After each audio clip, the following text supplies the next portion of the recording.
Hello, dear friends. You are on the Ruslan Belov channel, and this is the daily summary of the combat situation on the Ukrainian front. Well, what a cheerful day it was yesterday for Zelensky. First, the management of Ukrenergo announced that all power plants had been shut down, all capacities damaged, no electricity generation left. A member of the Verkhovna Rada's Energy Committee declared that blackouts will continue until the end of the heating season.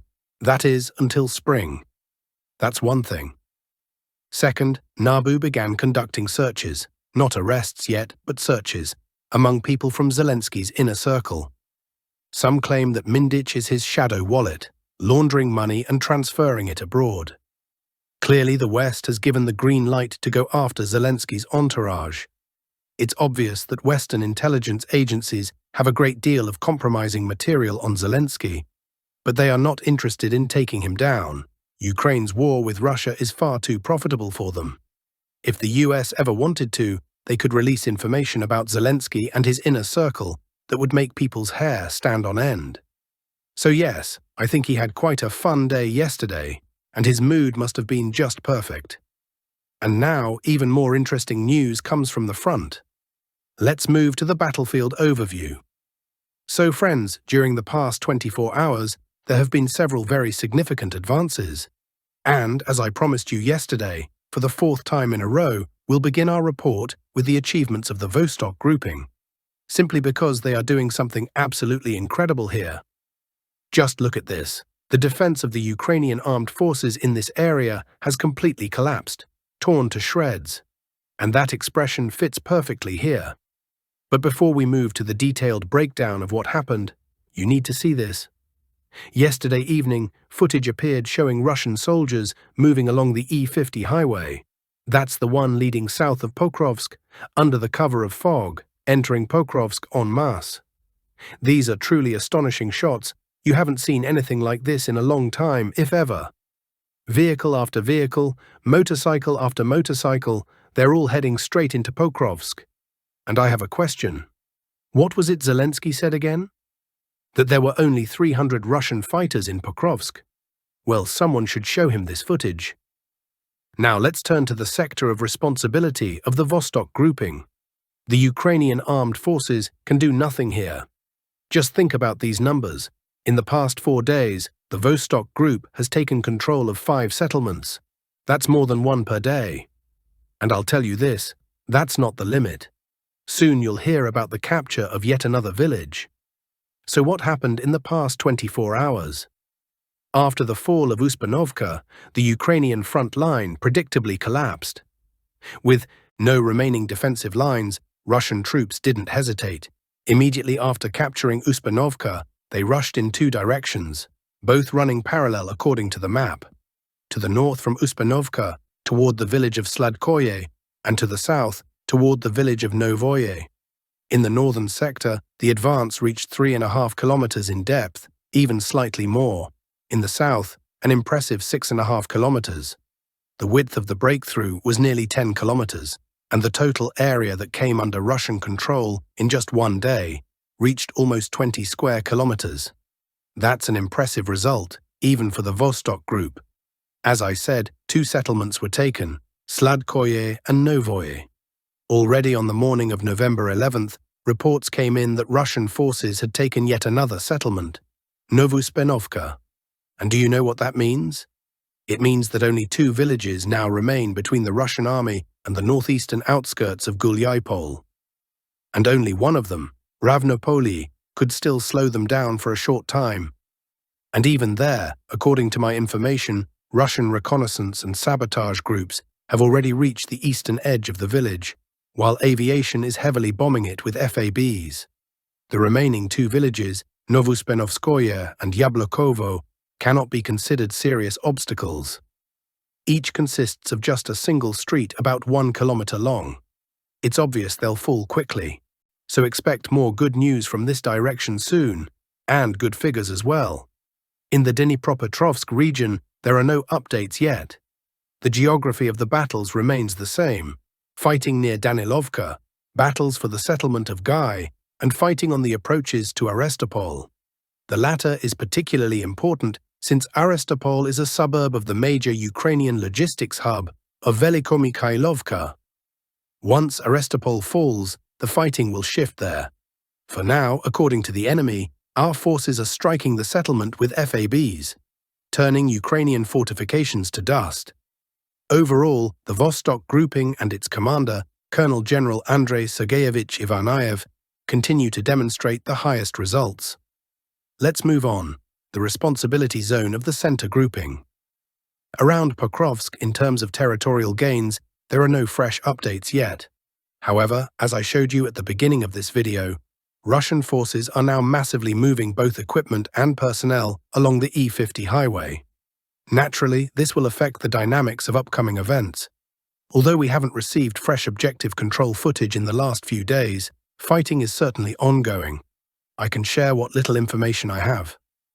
Yesterday, the guys reported that they managed to enter the southeastern part of Grishino and gain a foothold there. That's a very important advance, because Grishino is the next stronghold for the Ukrainian armed forces after Pokrovsk. If the resistance is broken, not only in Pokrovsk but also in Grishino, the Ukrainian troops will likely retreat all the way to Dobropolye. Speaking of the Dobropolye salient, yesterday morning the Ukrainian army launched several counterattacks. And we must admit, they achieved some partial success. But so did we. Let's start with their side. They managed to wedge into Russian positions between Suketskoye and Suvarovo. Their next goal will obviously be to cut off Suvarovo and then press toward Fyodorovka, which could cause serious problems for Russian forces here. So that must not be allowed to happen.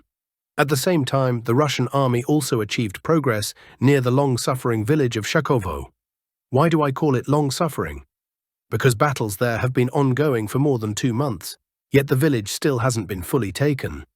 There were large mechanized assaults with lots of armored vehicles. I'm sure you've seen the footage. But those didn't produce the desired results. Nevertheless, over the past 24 hours, Russian troops advanced nearly 1 kilometer, capturing about 10 private houses and reaching the Kazeni Torets River. As you can see, this created a small pocket that will now be cleared. It's tough for the guys there. Really tough. Shakovo is a hard nut to crack, but I believe that, in the end, the Russian fighters will prevail.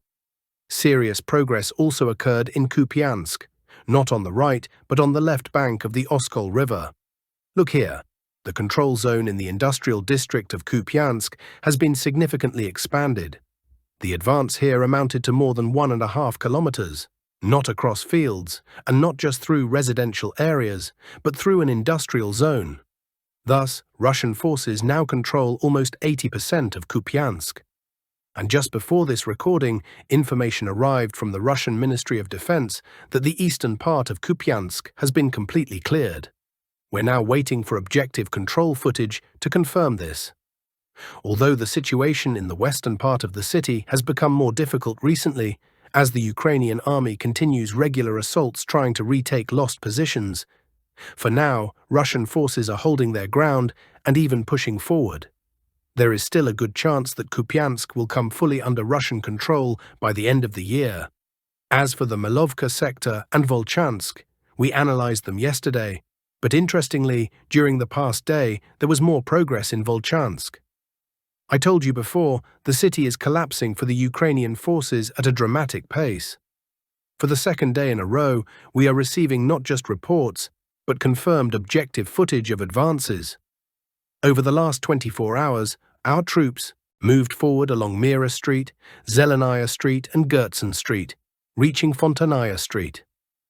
While everyone's attention remains fixed on Pokrovsk, Russian troops have already taken control of nearly 90% of this city right here. And you know, I'm personally convinced that by the end of the year, the Russian army will completely take Volchansk. In fact, I'm even more confident about Volchansk than I am about Kupyansk. I don't know why. Maybe because the Ukrainian forces aren't even trying to counterattack here. They're simply retreating. Or maybe because we're regularly getting verified footage from Volchansk, while from Kupyansk, it's rather rare. I don't know. But either way, if by the end of the year both cities in the Kharkov region, Kupyansk and Volchansk, fall fully under Russian control, that will be a very solid result. So that's all for the frontline updates for today. Now let's move to the political agenda. Let's start with the so-called Mindyk tapes case. Zelensky is about to receive a counter-proposal from Western lobbyists. Mindyk is known as Zelensky's financial wallet. The investigation and all the public noise around it will likely be slowed down, but in exchange, Zelensky will be forced to make certain concessions, including implementing harsher mobilization measures. If Zelensky refuses, they will escalate the Mindyk case, shifting the narrative toward Yermak, portraying him as the chief architect of all the shadow schemes.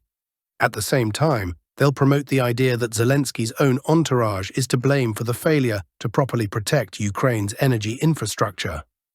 Of course, everyone already knows that. But the West isn't in a hurry to drown either Zelensky or Yermak.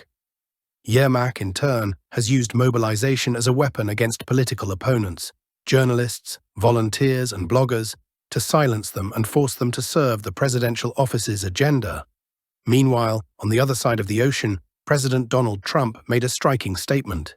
People who oppose tariffs are fools. Trump announced a $2,000 payment to most Americans, funded directly by U.S. tariff revenues. In a post on Truth Social, he wrote that the United States is collecting trillions of dollars in tariffs and will use this money to reduce national debt and reward citizens, except for those in high-income brackets. The United States is now the richest and most respected country in the world, he said. At the same time, the U.S. Senate has taken a step toward ending the record-long government shutdown, Bloomberg reports. The Senate voted 60-40 to advance a bill that would allow the government to resume work. The document provides a full year of funding for several departments and extends temporary funding for the rest until January 30th. Federal employees will receive their paychecks, federal benefits will be restored, and laid-off workers will return to their posts. This deal became possible thanks to a group of moderate Democrats who broke ranks with the party's official stance. The bill must still pass the House of Representatives and be signed by President Trump. The 40-day shutdown has already cost the economy $15 billion per week and reduced GDP growth by 1.5 percentage points. Consumer confidence has fallen to a 3-year low. Financial markets reacted with optimism. S&P 500 futures rose by 0.7%, while the Nasdaq gained 1.1%. Across the Atlantic, the Daily Mail writes that the days of British Prime Minister Keir Starmer are numbered. Most rank-and-file members of the ruling Labour Party believe that Starmer will not remain in office until the summer of 2026, due to the complete loss of public trust. Many argue there's no point in prolonging the pain. They plan to remove Starmer around New Year's, once it becomes clear that the upcoming budget speech, for which both Starmer and Chancellor Rachel Reeves are responsible, will end in failure. According to the Daily Mail, such sentiments are growing rapidly. Among Labour MPs, there's now a clear consensus. Starmer isn't just politically ineffective, he's incapable of managing the state. With each passing week, this becomes more and more obvious, the publication notes. Starmer is now considered the most unpopular Prime Minister in Britain's history. The Financial Times adds that Labour's policies are condemning Britons to poverty.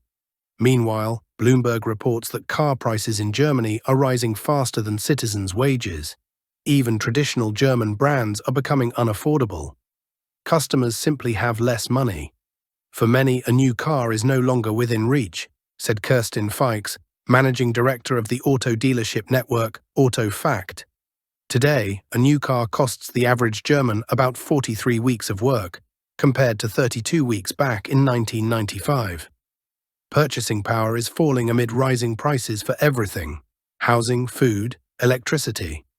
Over the past decade, prices in Germany have risen by 88%.